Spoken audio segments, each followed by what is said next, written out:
请收看《用易利人天》。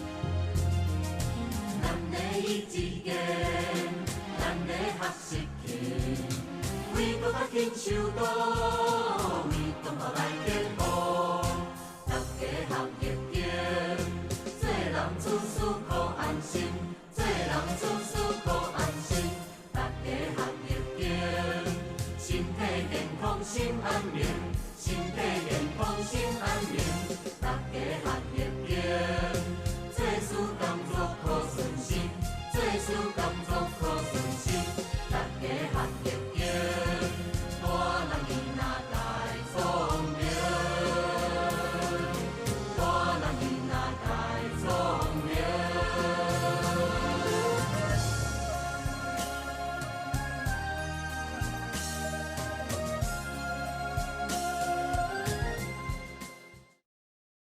Our next speaker is someone named Massimo Introvigne.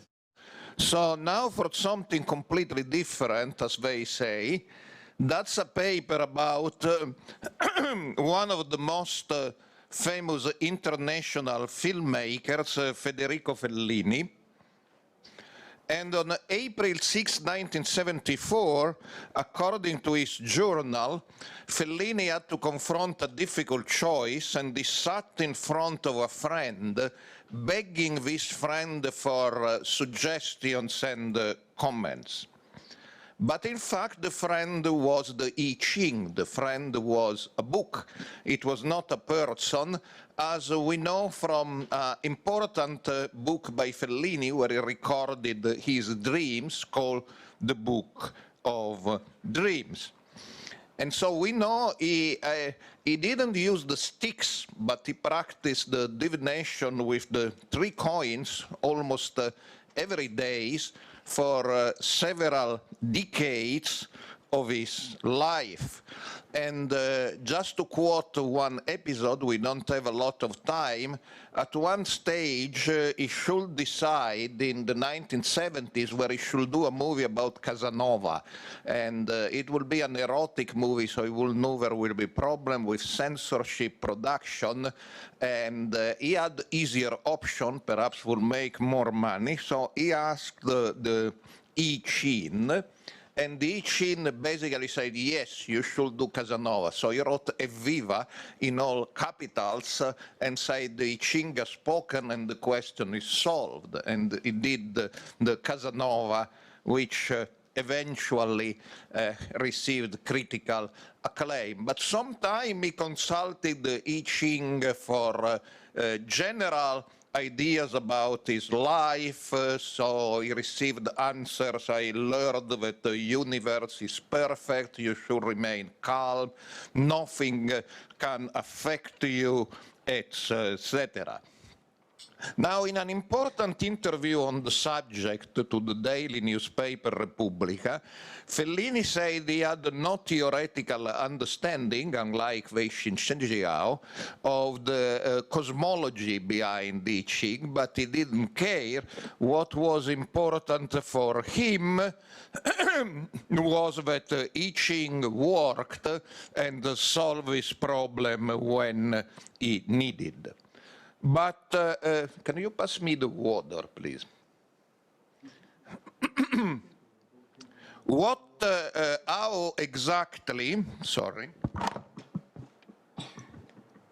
How exactly, Fellini got in touch with the I Ching, and here we shall introduce a very special character called Ernst Bernhard.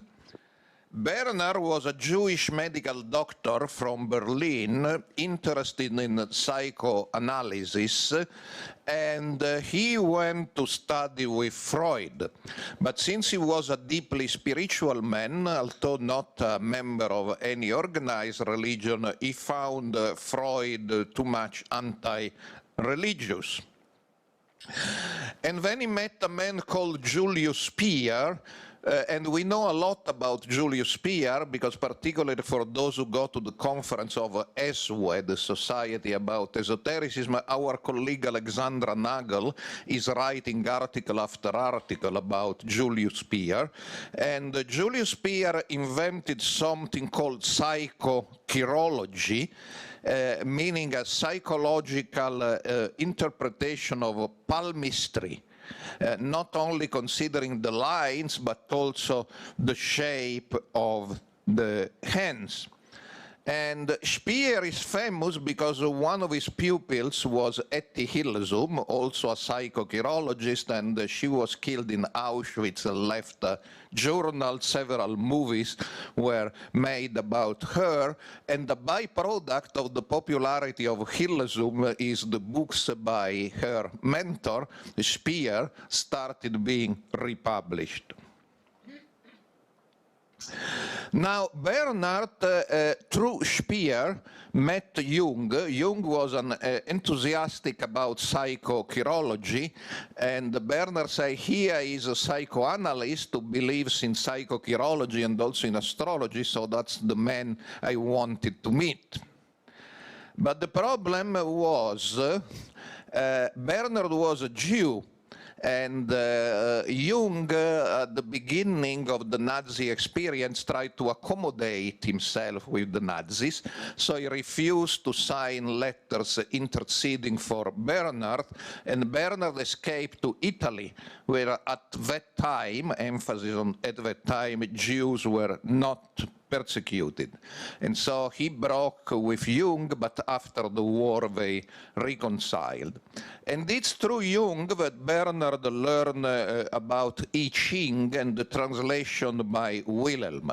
And neither Bernard nor Jung speak Chinese, but they did understand there were problems in the translation of Wilhelm, particularly because Wilhelm privileged philosophical Confucian interpretation and downplayed the divination part. In Italy, Bernard met Giuseppe Tucci. Giuseppe Tucci was a staunch fascist, but he was also the best Tibetologist probably ever, and he had two institutes of Oriental studies in Rome and Naples, where he employed Chinese mother tongue lecturers. So they helped revising the Italian translation of Wilhelm's translation, which was published only after the war, but it happens to be a better version than the English or the German one because of the work of Tucci's students. As I said, when Bernard moved to Italy, Jews were not persecuted, but afterwards Mussolini allied himself with Hitler, and the Jews went to concentration camp. And Bernard was sent to the concentration camp of Ferramonti in the middle of nowhere in Calabria, where today there is a museum named after Bernard. And at some stage, as a foreigner, he was put in the list for being taken to Auschwitz, but Tucci, who was an important figure in the fascist party, interceded for him and even find a hiding place for him to stay in Rome until the end of the war. Then after the end of the war, Bernard emerged as a well-paid and famous and fashionable psychoanalyst for both Italian and expatriate intellectuals. Some of them were very famous literary figures. Bernard also founded the Italian Jungian Society, but here some problems emerged because his students, who are now today very famous psychoanalysts, tried to tell him all the time, don't talk about the I Ching and divination because that will make Jungian psychoanalysis disreputable and support the attacks by the Freudians. But he was a true believer in the I Ching.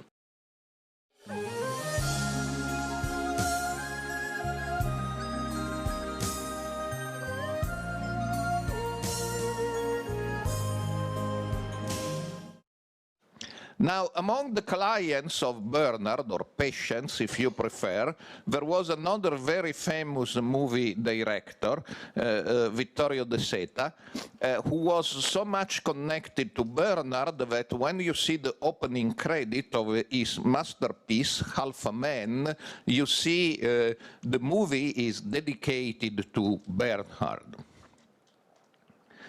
Now, Fellini liked to tell tales, and so perhaps this tale is apocryphal too, but when he was asked how he met Bernard, who was so important in his life, he said one day he was just looking what he had in the pocket and found a note with a phone number.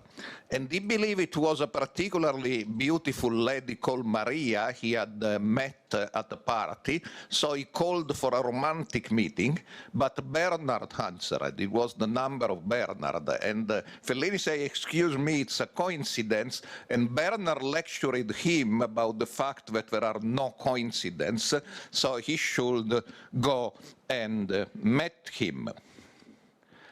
Well, we don't know exactly what happened, but we know that at that time Fellini was experimenting with spiritualist seances and also with LSD.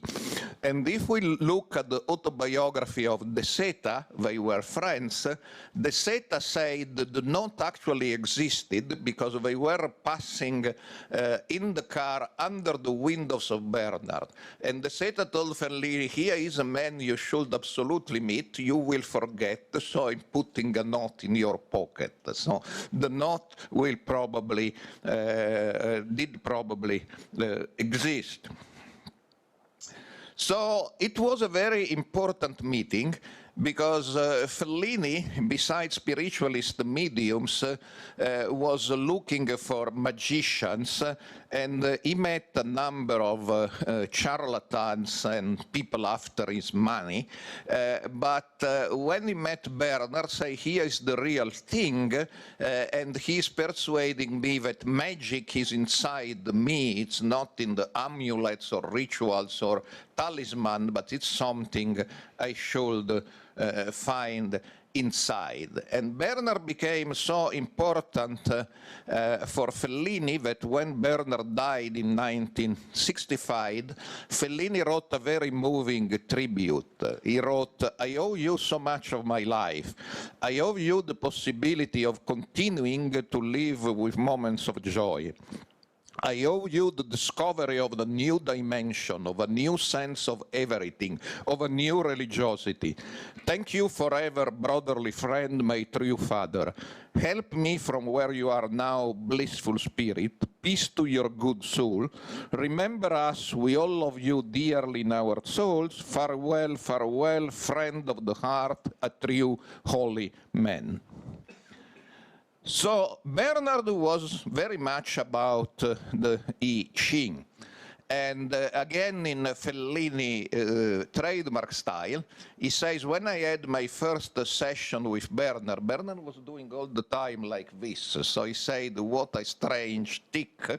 And then he realized he was looking at the place where he had a leather-bound copy of the I Ching. And when Bernard died, this copy was left to Fellini.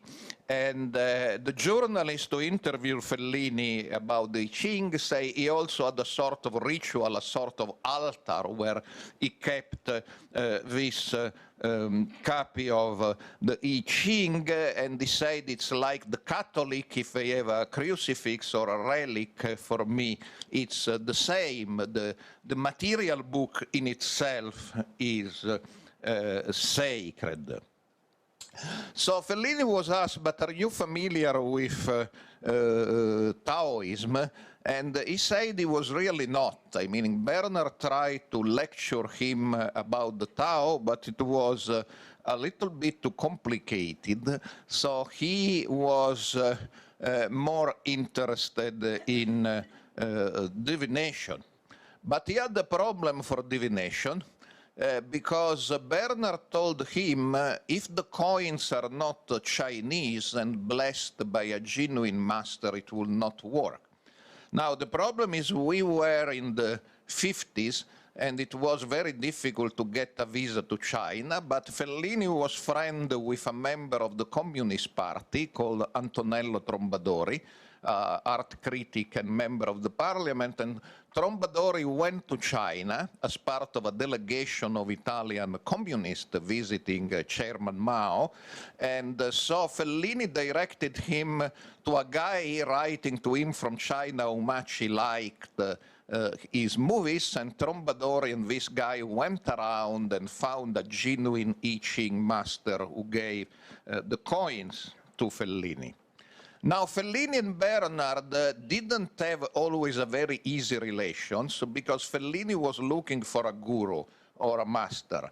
And Bernard kept telling him, the master is inside you, there are no masters. But Fellini kept visiting a number of psychics, still looking for the guru.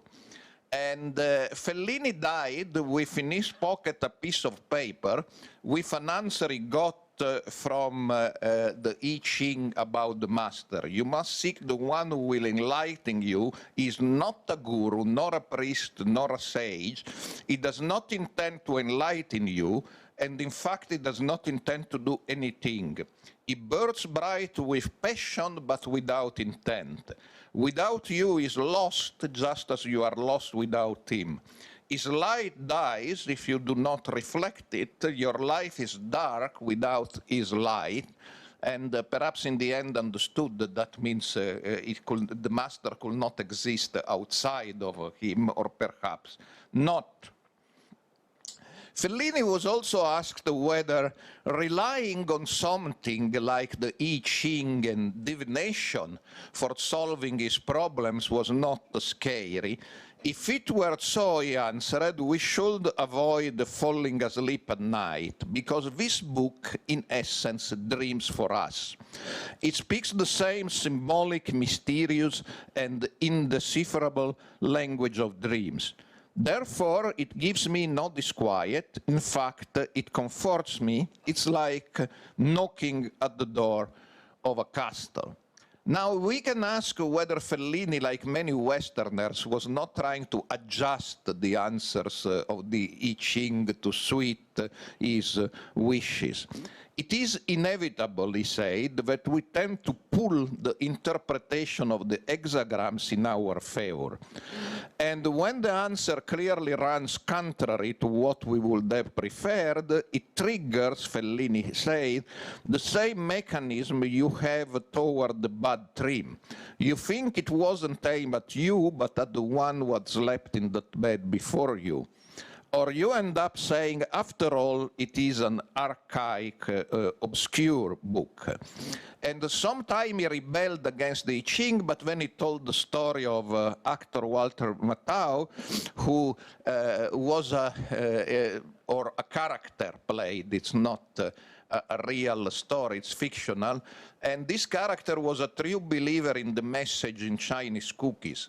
And one time he rejected the message of the Chinese cookies, but he was proved wrong.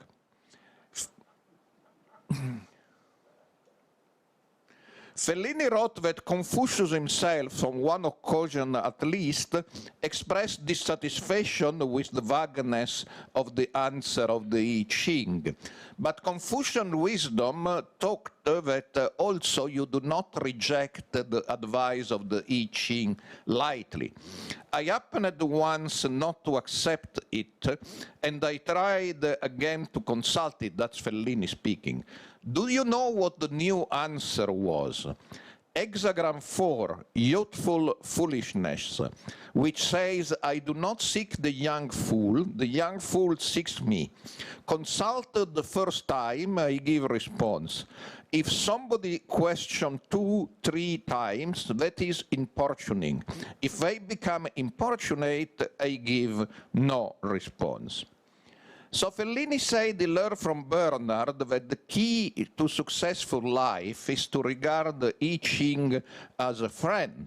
Although he joked for Bernard they were so close, the I Ching was more like a wife. And indeed, Fellini wrote, the I Ching for me is a friend toward whom I feel esteem, respect, and sometimes genuine wonder. I might add that what I have found is that his answers become all the more pertinent, the more sincere the questions are, and the person asking them puts himself in a condition of humility to receive help.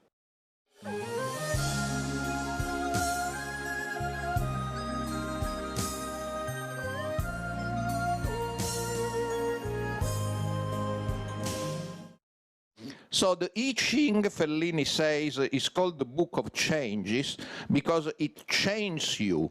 And in reality, what he found so valuable in the I Ching is the capacity of changing your life. But then, quite surprisingly, he said that for him, I Ching reminded him of Naples, where people give very serious answers, but they always do it jokingly. So he found the I Ching also a sort of a trickster in the Neapolitan style of Pulcinella, the Napolitan mask you see here. And he concluded towards the end of his life that a Napolitan could have written the I Ching. I mean, seriously. Only they have the same tolerance and understanding, the same wisdom and irony, the sense of drama, but the need to endure it with jest. And they are similarly able to change your perspective, your point of view. Think of how they react when faced with a long, interminable speech.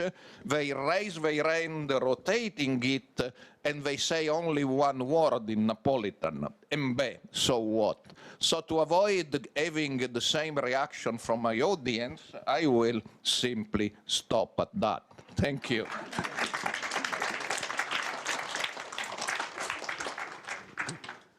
One of the most delightful things about conferences like this is that you are brought together with people that you would otherwise not meet and have never met, and all of a sudden you're having conversations with them on deep topics.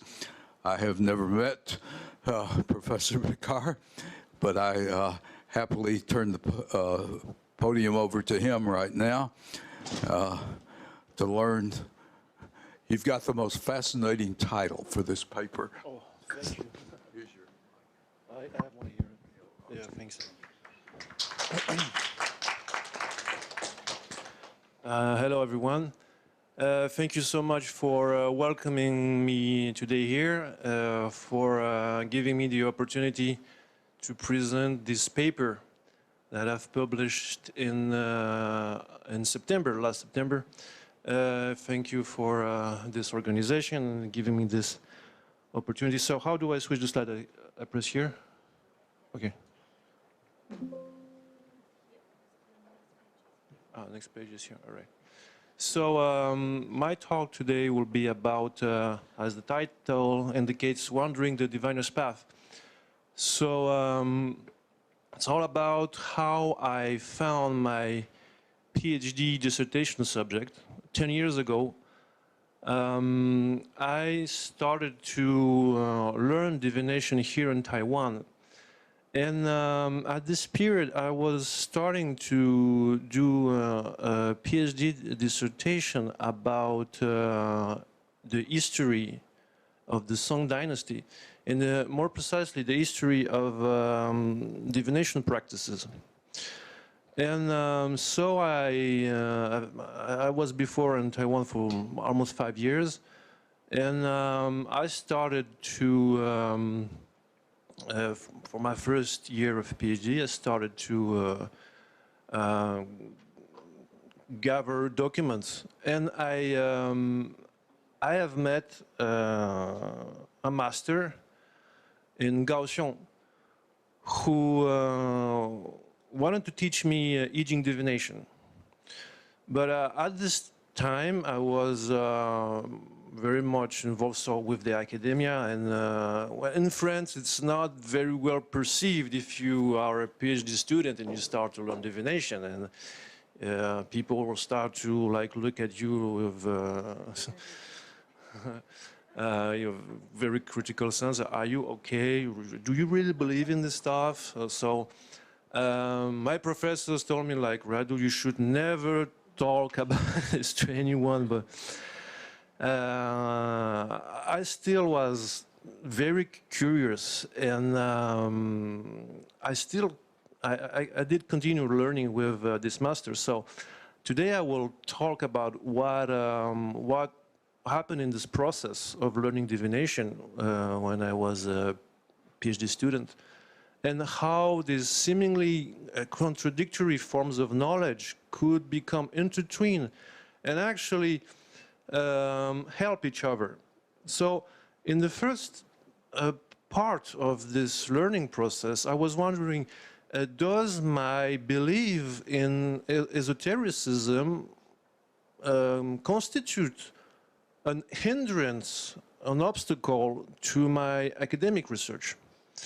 So I was starting to conceptualize this work, which helped me produce a paper. As you can see, it took me around 8-9 years to write this paper. It was very long. It took me a very long time to mature it.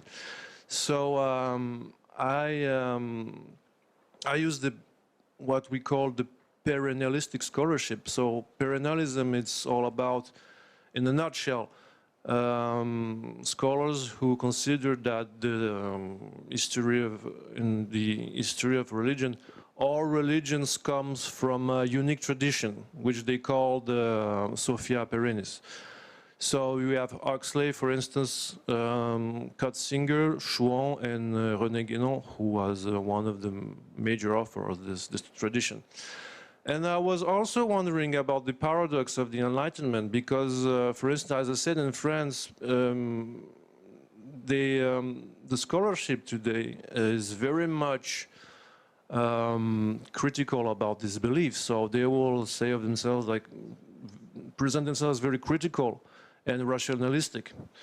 So it's hard to introduce this type of personal belief in your field of research. They will automatically, you will be judged as kind of losing the critical distance with what you study. And I was quite amazed at this paradox, because not so long ago we had scholars and scientific authors such as Emanuel Swedenborg, who produced a huge amount of knowledge about engineering and mathematics and science and geology. And he also was a seer who could travel to the invisible world. He went to heaven and he wrote down a book called Arcana Celestia. Balzac was also a very interesting author who wrote a lot about these topics. And Pierre and Marie Curie were great scientists, but they are also involved with Spiritism. So this is the academic background. In the sinologic field, I use Schipper, Stéphanie Homola, who has published recently her work, and also Catherine Despeux. And so what I try to do is go behind this topic of belief and disbelief. So many people will ask me, do I really believe or disbelieve in the I Ching? Does it really work? Is it just a coincidence if sometimes the hexagrams are correct? So my answer will be that we should go beyond the topic of belief and disbelief and question the mental landscape. Most and foremost, question the mental landscape of which the I Ching can bring to us. And I also consider the fact that in the history of religion in China, the most important aspect is actually efficacy or efficiency. Like, if it works, then why not use it? So that's the one of the main aspects in those magical practices is efficacy. And another, before I start with the history of my master, another important aspect of this talk would be my own subjectivity, which I'm aware of. And in fact, that's all what this paper is about, is how I perceive this process. So Liang Yilong, that was his name. I met him in 2016. I was heading to the Foguangshan Monastery for a summer retreat. And I was late to 2 days, one day late, just like yesterday I was late to this conference. I was also late. That's a bad habit that I have for a long time now. And so I met him in a cab. He was a taxi driver in Foguangshan. So he picked me up at the Gautier station. And we started having a conversation, and I talked to him about my interest in divination. I was starting this PhD, and he said, "Oh, you know, you should." I was a former Dao Shi. I was a former. Oh wow, a taxi driver being the Dao Shi, incredible. And we started engaging in conversation, and he said, "You know, I met him 1 or 2 days afterwards in Foguangshan. He said, you know, in 3 years, I've produced an hexagrams, and I know that in 3 years, I will pass away."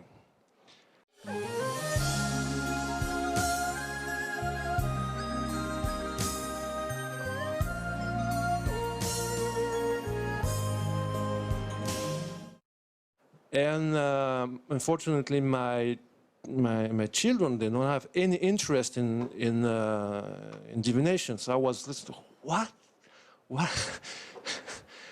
You will pass away in 3 years? Like, I was 24 years at the time, and like he was able to like straightforward talk about all these problems about life and death, and it was quite shocking to me at the time. He said, yeah, he continued like, my kids, they have no interest in divination, so come here, and I will teach you what I can. So that interaction lasted for about 1 year. I started seeing him in Kaohsiung, and then I went back to Taipei. I was at the Zhongyuan at the time, Academia Sinica, and I continued learning divination. So what I what I noticed in this process was that he used storytelling, the usefulness of storytelling, because I was a foreigner to him. And I represented something which is unknown. So he started building stories like reincarnations, about reincarnation, and making me seemingly more Chinese to him. And another important aspect, like when he practiced divination, is the way he transcended the rules, almost transgressing the rules of the I Ching. And I found stories from my research which illustrates this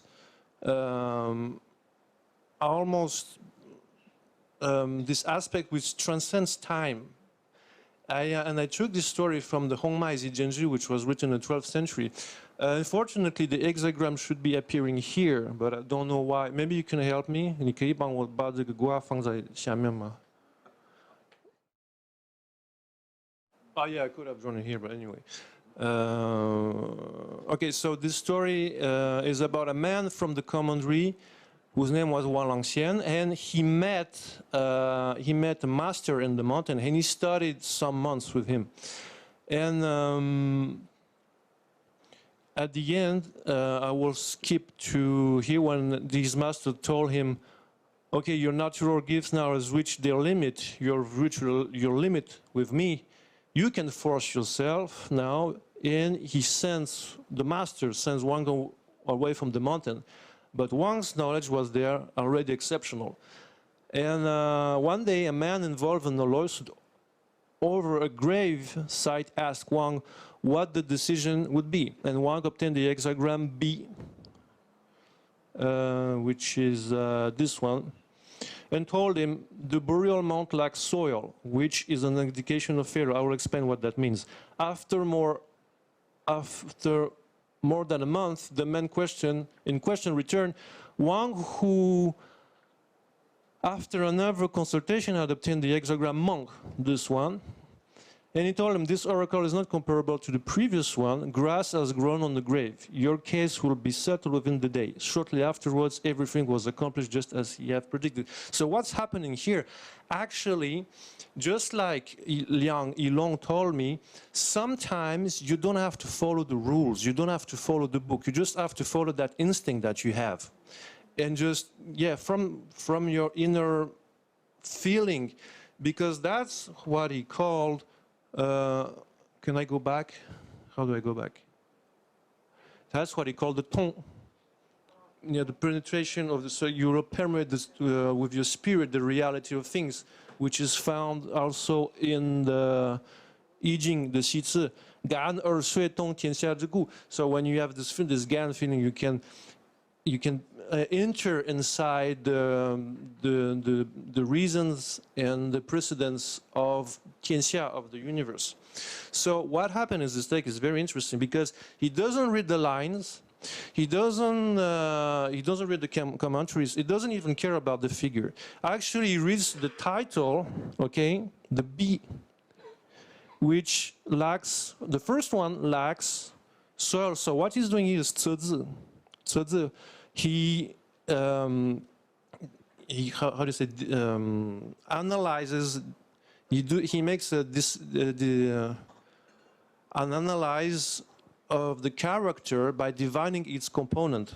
So he says this hexagram here lacks soil because this one and this one produce the word for tomb. And monk, hexagram monk, which Professor Massimo talked to us about in his conference. Monk, now we have the grass, but if you attend to the signs, monk is the word also tomb with grass, with the grass component on the top. So that is how he analyzes the sign. But you cannot produce a knowledge and a manual with this. This rule only applies to the context.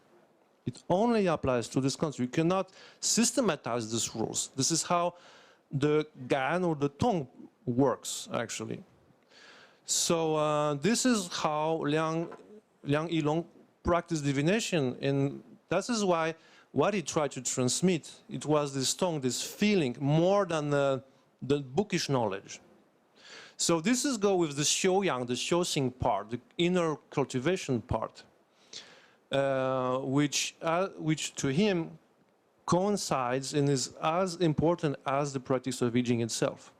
So how much time do we have left? 4 minutes, so I will fly through other encounters I have with other masters. Another aspect that I have with my relationship with other people that I met is that not everyone implied transmission. Sometimes I encounter problems of domination. This hierarchy of the master who has knowledge and the student who has to just receive and submit himself to the rules, and it was kind of uncomfortable at a period. So we have digital interactions. For instance, I have one with a master called Mr. Chen, And it was the, you know, the Gong'an, the Quan, the Zen Quan stuff, like when you battle with someone, he's using absurd lines to like disturb you.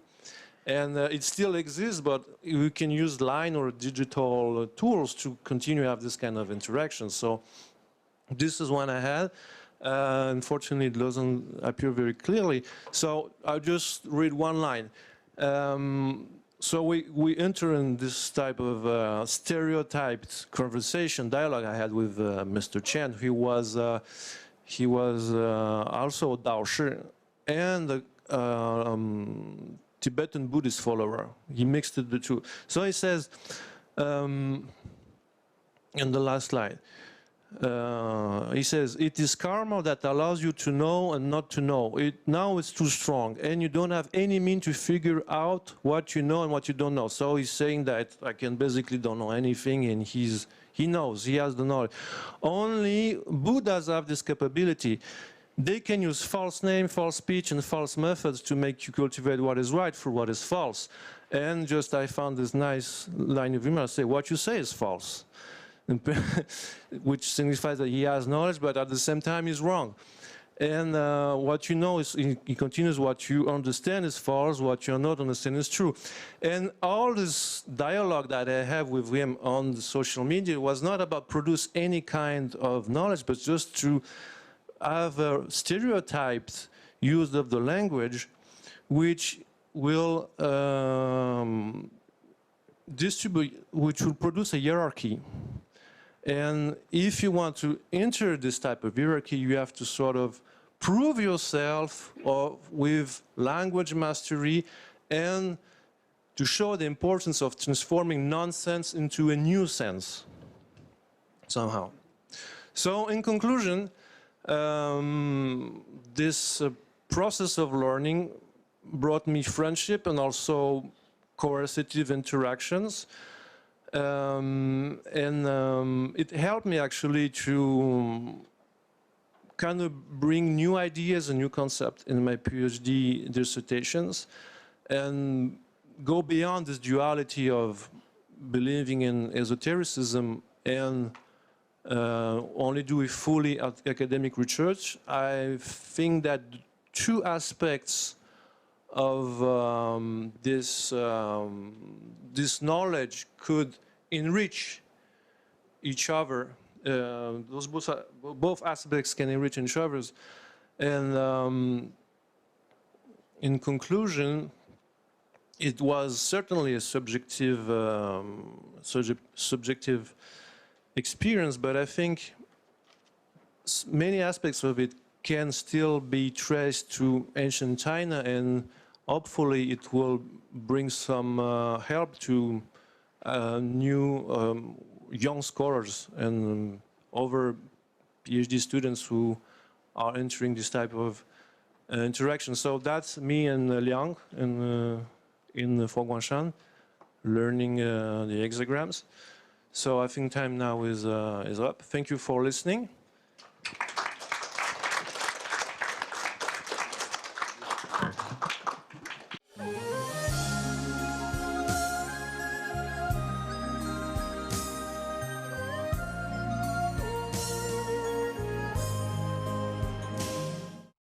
All right, our final presenter is Abraham Poon, who I also have not met before today, and I'm looking forward to hearing his presentation.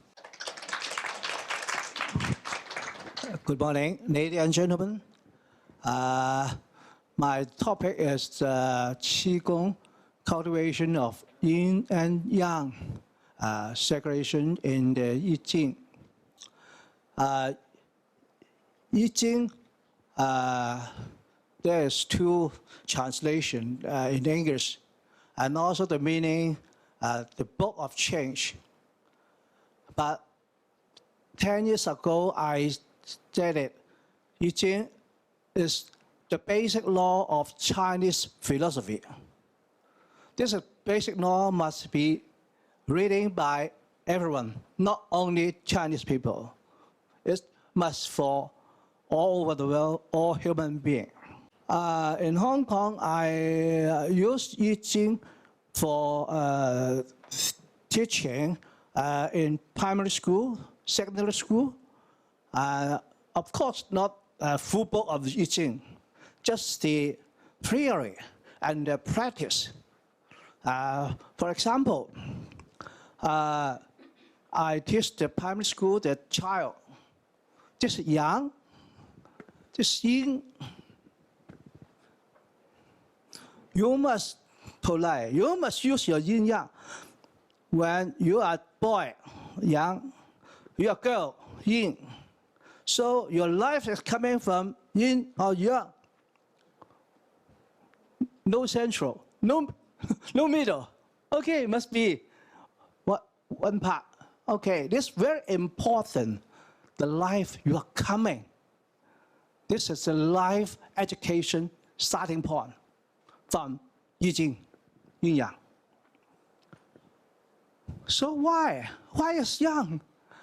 When I was a child, I asked my master, why is yang? Why is yin? Could yin change it? Can it be? Sorry. It can't be changed because it's heaven. The heaven is telling us where is yang, where is yin. Your heart, bum, bum, bum, bum, bum. The moving part in your body, moving part is yang. Is it right? So this is yang, this is yin. This is why we're starting cultivation by I Ching. So you know the yin yang, the situation, then you can know how to cultivate.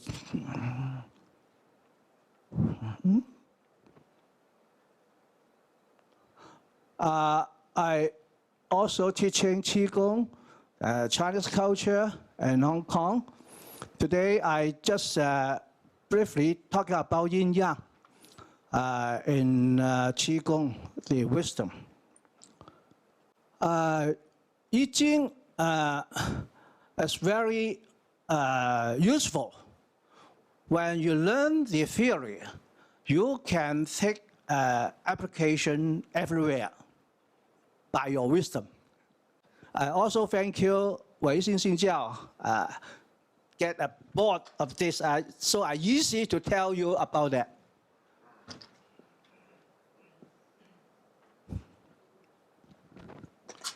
As a human being,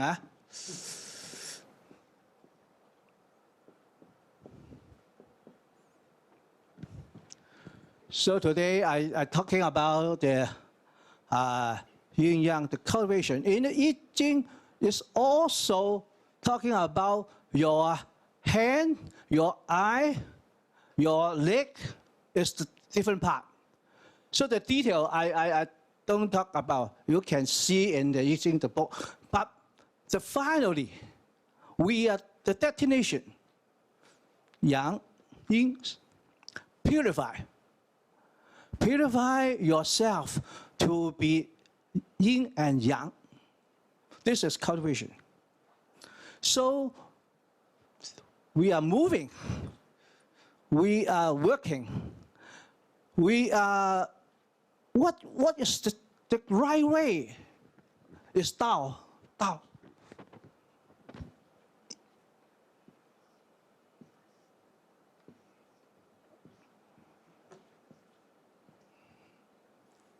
This is human being, okay? When you're going up, heaven is,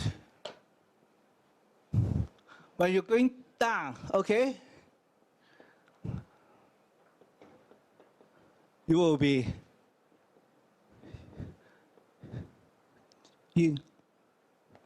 Okay, what that way? Is living as a Confucianism.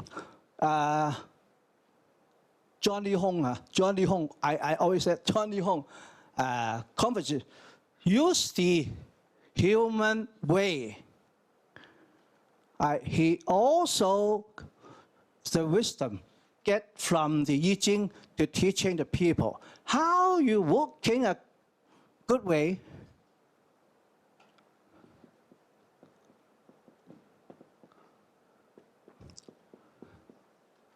a good life, a right Tao. The Tao is very important in Chinese culture. Why? Because the Tao is not making from you or me. It's from the nature. The natural Tao have formula, have some wisdom, have many elements.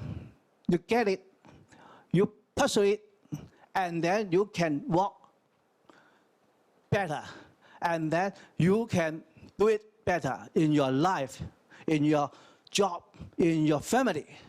So I Ching is give us the wisdom of it. So we need to learn from I Ching. But the using is yourself. Okay?